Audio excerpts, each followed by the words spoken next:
Coming up on Arirang News. South Korea and Uzbekistan signed deals, agreeing to deepen their cooperation in a number of fields, particularly in infrastructure and energy, including Korea's export of high-speed trains and rare earth minerals vital for semiconductors and batteries. South Korea's largest doctors' groups are planning for a one-day walkout next week against the government's medical school enrollment quota hike, except for some in essential areas. K-pop mega band BTS fans have had lots to celebrate this week, with Jin returning from his mandatory military service and the anniversary of the band's debut.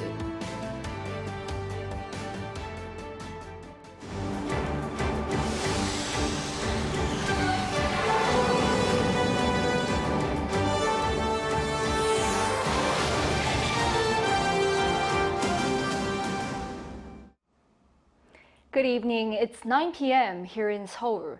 Thank you for joining us on Arirang News. President Yoon on Friday held a bilateral summit with his Uzbek counterpart Shavkat Mirziyoyev during his state visit to the Central Asian country, the third and final stop of his week-long tour of the region. The highlight of the leaders' meeting was the signing of multiple agreements aimed at deepening cooperation across various sectors. The leaders jointly announced the outcomes of their summit about a few hours ago, and we have our correspondent Woo Soo-young in the Uzbek capital to fill us in on the main points. So Soo-young, it's great to have you with us. Let's begin with the major outcomes of the South Korea-Uzbekistan summit. Hi, Jung. Indeed, the leaders saw the signing of numerous agreements after their bilateral summits, beginning with some hefty deals inked in the infrastructure and energy sectors. First, Seoul and Tashkent will bolster support for Korean firms as they work on orders for national projects in Uzbekistan, including Korea's export of high-speed rail vehicles. Hyundai Rotem signed a deal with Uzbekistan's rail authority to supply 6 high-speed rail sets to the Central Asian country in a contract worth some 270 billion won, or $195 million, to supply a total of 42 cars for high-speed trains at a speed of 250 kilometers per hour, along with repair and maintenance services. Upon the 20th anniversary of Korea's high-speed rail line KTX, it's going to mark the first time that the country supplies its technology overseas. Korea will further work with Uzbek authorities to modernize the Central Asian country's heating system by sharing the South Korean model. Now, this would pave the way for the entry of Korean construction and plumbing businesses. Another major outcome is South Korea and Uzbekistan solidifying their partnership on rare earth minerals, including tungsten and molybdenum, which are vital for making semiconductors and batteries, which are, of course, South Korea's foremost tech industries. The two sides will establish a comprehensive cooperation system from the stages of exploration to the development, refining, smelting, and utilization of minerals.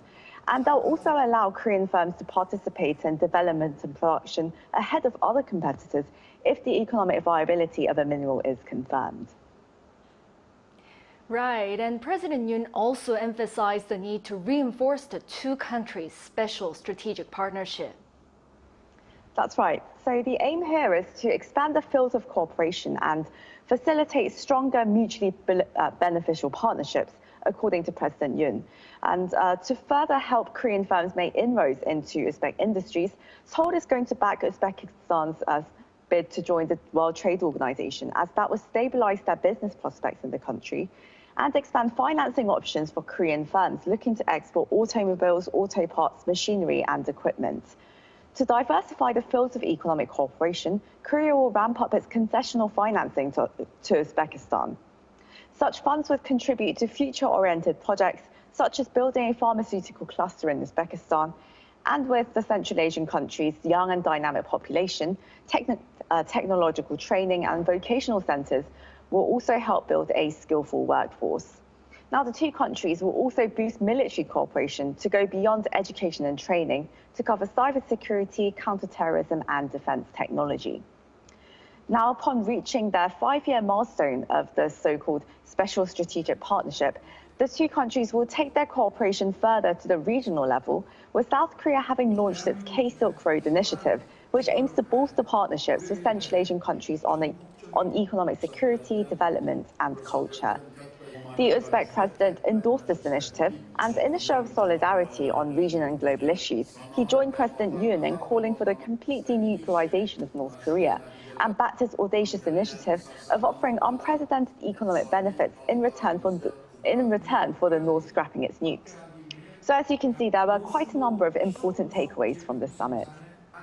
Right, definitely. And President Yoon will wrap up his visit to Uzbekistan on Saturday, bringing his three-nation tour of Central Asia to an end. Thank you, Soo-young, for that comprehensive coverage. Thanks very much, Soo-young. Now, President Yoon Suk-yeol will have 2 additional family members as he has decided to raise 2 dogs given to him as a present from Turkmenistan President Serdar Berdimuhamedov. According to presidential office, the 2 will arrive in South Korea next Tuesday. The dogs are Alibi or Central Asian Shepherds and are the national dog of Turkmenistan. The addition makes President Yoon and First Lady Kim Gun-hee the owners of 8 cannies, plus a couple of cats as well. The names of the dogs haven't been decided upon yet. The presidential office said that President Yoon will not adopt any more dogs as he prepares meals for the dogs himself, and 8 seems to be his limit. And as part of the K-Silk Road initiative, one of the areas that Korea focuses on is official development assistance, with a special focus on young talent and startups in Uzbekistan. Our foreign affairs correspondent Bae Eun-ji explains more. Last week, South Korea unveiled a new strategy to expand its presence in Central Asia, dubbed the K-Silk Road. One of the 4 key areas is official development assistance. South Korea is already the 3rd largest provider of ODA delivered to Uzbekistan. As part of efforts to expand that even more, the South Korean government plans to foster entrepreneurship through exchanges between startups and technical professionals of both countries. While speaking to young entrepreneurs during his state visit to Uzbekistan, President Yoon vowed to fully support young people and startups there. 저는 이러한 전략적 파트너십에서 경제 협력, 또 과학기술 협력도 중요하지만 가장 중요한 것은 인적 교류이고 특히 청년 인재들의 교류, 그리고 청년 인재를 배출해 나가는데 서로 협력해 나가는 거, 그렇게 하는 것이 이런 전략적 파트너십을 지속 가능하게 만들어주는 것으로 매우 중요시하고 있습니다. The government plans to provide training through youth programs organized by the Korea International Cooperation Agency, a government organization in charge of ODA projects. A senior official at the agency explains that this is also expected to help South Korea overcome its labor shortage, making it a win-win for both countries. Fields such as digital public infrastructure and fostering industrial talent are areas that South Korea holds a comparative advantage, as the country has gained experience in the past. So compared to other regions, we believe that we can achieve better results by combining the needs of Central Asia with areas that we have comparative advantage of. South Korea was on the list of ODA recipients in 1945. But after the Korean War, it made rapid economic growth, and in 1991 became a nation that could provide assistance. Now, amid the growing importance of Central Asian countries, South Korea hopes to share that experience and connect startup ecosystems, similar to the way the Silk Road connected the world in the past. Bae Eun-ji, Arirang News. In other news, with Russian President Vladimir Putin's visit to Pyongyang imminent, North Korea has openly taken sides with Russia ahead of a Ukraine peace summit scheduled for this weekend. In a commentary by the Korean Central News Agency on Friday, North Korea called the summit a sinister political conspiracy that has no meaning without Russia attending it. South Korea's Ministry of Unification said it was questionable whether North Korea had the right to criticize Ukraine and international efforts to uphold peace, adding the regime blindly supports Russian aggression that has violated international law while also conducting illegal arms transfers with Moscow. Now shifting gears to the medical dispute here in the country. The date for planned mass walkouts by doctors draws near. But some groups are in disagreement about taking part, while hospital workers are urging doctors themselves to handle the cancellations of or delays to appointments. Kim Bo-kyung tells us more. In solidarity with Korea's largest doctors groups, the KMA plans to go on a one-day general strike on Tuesday. Medical professors at major hospitals, too, have decided to go on an indefinite walkout starting next week, except for critical areas such as emergency rooms and delivery suites. Yet there are internal disagreements, as some doctors have decided not to take part. A group of university hospital epilepsy specialists is one. While saying epilepsy is a brain disorder where the risk of damage significantly increases if treatment is interrupted, they have urged the KMA to protest in a way that does not pose a risk to patients. Pediatrics and obstetrics hospitals, too, have decided to carry on as normal. The Korea Children's Hospital Association, comprised of over 130 member hospitals, said on Thursday that it cannot abandon sick children, while the Korean Obstetric Hospital Association, which has over 140 member hospitals, also said it would work as usual as there could be emergency delivery situations. A union representing hospital workers on Friday, too, strongly criticized doctors, saying there is no cause or justification for the collective walkout. They refuse to postpone treatments or surgeries or cancel appointments, saying doctors should personally handle such tasks and take full responsibility for the consequences. Meanwhile, the education minister has warned universities against granting collective leave to med students who filed for school leave for nearly 4 months in protest. Some universities have been weighing up granting leave requests to help students avoid failing the academic semester. But the government has reiterated its stance that collective action is not a valid reason for school leave. Kim Bo-kyung, Arirang News. Meanwhile, at the National Assembly, opposition lawmakers are making a second attempt to push through bills they unilaterally approved but were vetoed by the president. The ruling party is currently boycotting meetings of committees that the opposition took control of. Our National Assembly correspondent Lee Si-hoo reports. The National Assembly Legislation and Judiciary Committee, led by members of the opposition, decided on Friday to initiate the review of a contentious bill that will instigate a special investigation into the death of a Marine last year. Committee members from the main opposition Democratic Party will form a subcommittee for further discussion of the bill that aims to look into the death of the Marine during a search and rescue operation last year and whether there was unlawful government interference and a cover-up in the initial military probe. A bill with the same goals was passed in the previous 21st National Assembly but was vetoed by President Yoon. The ruling People Power Party, which objected to the bill then, did not participate in the committee meeting. The committee said it will hold a related hearing on June 21st and call 12 witnesses and 3 others, mostly government and military officials, to give testimony regarding the case. Meanwhile, the Assembly Science, ICT, Broadcasting and Communications Committee, amid PPP's absence in protest, decided to review revisions to the Broadcasting Act that will alter public broadcasters' governance framework. The bill on revisions to the act was also vetoed by the president late last year. The ruling PPP, which has been boycotting the meetings after the opposition elected chairpeople for 11 of the 18 standing committees in the new assembly, called for an open debate between the rival party floor leaders regarding the organization of the committees. PPP floor leader Chu Kyung-ho said that the first step to restoring parliamentary politics would be to retract the current composition of the standing committees. The ruling party has since formed its own special committee to discuss current issues instead of participating in official National Assembly meetings of committees led by the opposition. Lee Si-hoo, Arirang News. Seoul's finance ministry says Korea's consumer prices appear to be cooling, leading to signs of rising domestic demand. Our An Sung-jin covers the latest data. South Korea's economy is slowly picking up its pace. Data from the latest economic green book from the finance ministry on Friday show that as inflation slows down and the manufacturing sector sees positive signs, domestic demand is growing. For the month of May, inflation was 2.7% on year. This is down from 2.9% in April.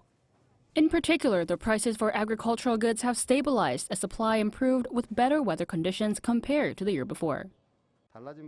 Unlike in the previous month, which had a slight slowdown in inflation with a curved flow, for this month we can say that inflation has indeed slowed down. Production and construction investment also showed positive signs. Overall industrial production for April saw an increase of 3.1% compared to the year before. It is notable that all three major sectors that make up overall production, which are mining and manufacturing, construction, and services, saw a rise. Construction investment went up with increased building permit areas compared to last year, allowing for more construction orders. Yet infrastructure investment fell. Strong exports and an increase in tourists, especially those from China, also pulled up the economy. Exports for May were up by 11.7% on the back of strong IT exports, such as semiconductors, as well as strong auto exports. However, despite an increase in tourists, retail sales saw a slight drop with a decrease in the number of cars sold domestically. The government has placed its priority on stabilizing people's livelihoods by increasing the management of potential risks and focusing on policies to boost the economy. Han Sung-jin, Arirang News. In other news, for most people, going to a hair salon regularly to get their hair cut is a normal part of life. However, for disabled people with limited mobility, even going once can be quite challenging. Now, there's a special salon designed for these people. Our Choi Soo-hyung has the story. It's an ordinary hair salon in Seoul, but it has no steps or stairs. It's a salon created by Noongu District Office just for the district's disabled residents. The first branch opened 2 years ago, and due to the overwhelming demand, it established a second branch within just 1 year. In November 2023, the Hue Hair Cafe opened its second branch in Noongu District. Here at the Gongneung branch, even the smallest barriers have been removed to improve access for disabled customers. There are braille blocks near the entrance, and charging facilities are available for electric wheelchair users. The mirrors in the lavatory are installed lower than usual. Everything from haircuts to dyeing and shampooing can be done all at once without moving to a separate shampoo room. The cost for a haircut is around $5, and even a perm is less than $14. Data from the Korea Consumer Agency in May shows the average cost for a haircut in downtown Seoul is over $15. Before the Hue existed, the customers' family members usually cut their hair at home, or they visited a regular salon once every 2 or 3 years. So good to be here. It's affordable, there's a restroom inside, and I can do everything from cutting to styling my hair all at once. The hair designer said that she just focuses on making customers happy. Serving customers is my job here at the hair shop anyway. I provide the exact same service like others. I'm just a hairstylist. When customers leave satisfied with their hairstyle, it makes me happy. That's all. The Noongu office has been communicating with disabled people and their families about what they need in their daily life. There are several joint bodies for communicating with disabled individuals in our district office. They have consistently requested hair salons. In response, Noongu office has taken the initiative to assess and establish these facilities. An expert said the facilities only for disabled people might seem like another form of segregation, but these disabled-friendly spaces are still necessary. We need to consider whether there have been sufficient facilities available for disabled people in the region until now. For most people, going to libraries, coffee shops, hospitals, and hair salons is so normal in their daily lives. However, for disabled people, it was hard to access these common facilities in the local community. She added that more support and attention is needed from both the public and private sectors. I hope that private and public sectors can collaborate more to create barrier-free facilities.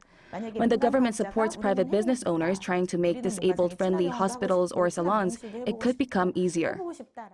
Customers at the Hue Hair Cafe said that they hope hair salons for disabled people can one day be found nationwide. Choi Soo-hyung, Arirang News. Now, this week was an exciting one for BTS fans, with member Jin returning from the military and the band celebrating the 11th anniversary of their debut. Our culture correspondent Song Yu-jin spoke with some fans to capture their excitement and hear their thoughts. 하나, 둘, 셋, 방탄. 안녕하세요, 방탄소년단입니다. 아미. The first of the 7 BTS members is back. Jin, the eldest and the first to begin his 18-month mandatory military service, was discharged from the army on June 12th. Now he's back with his devoted armies. The 31-year-old wasted no time and held a fan meet and greet the very next day. For fans, it felt like a double celebration, as the event was part of the annual BTS Festa. So every year, BTS holds this BTS Festa to celebrate the anniversary of the band's debut, June 13th, with their fans. Now this year, despite the temperature soaring above 30 degrees Celsius, as you can see, the festival site is packed with fans.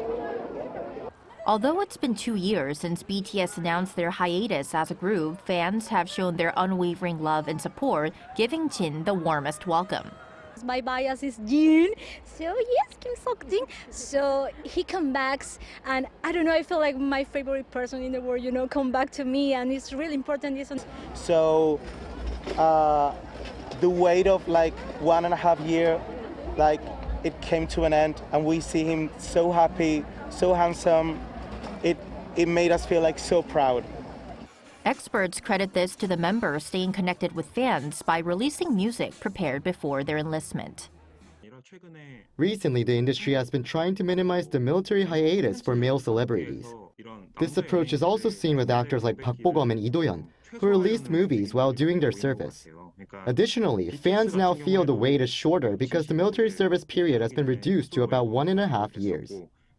Fans say it's because of the group's unique charm and continued loyalty. Their performance and skills are always top-notch. There's no one like them. A lot of things happened in the pandemic, and the BTS look like saved me in this moment. The countdown to BTS's full reunion has begun, promising an exciting new chapter in the group's career, once they reconvene as a complete group after June 2025, when all 7 members finish their military service. Song Yu-jin, Arirang News.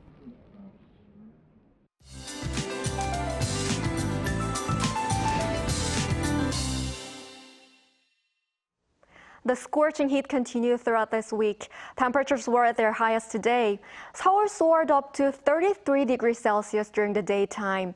With rain everywhere tomorrow, the early scorching heat will also slow down. Seoul will be at 27 degrees, about 6 degrees lower than today. Rain of 5 to 40 millimeters will continue throughout the day in the Seoul metropolitan area and Gangwon-do province, and showers will pass over Chungcheongnam-do province. In the inland areas of Gangwon-do province, there may be places where the rain continues until Sunday. Tomorrow morning will start off at least 20 degrees all over the country. Highs will be topping out at 29 in Daejeon, Gwangju 30, and Daegu 32 degrees. Even though the heat will ease off a bit with rain, the weather will continue to be hotter than usual from now on. That's all for Korea. Here are the weather conditions around the world.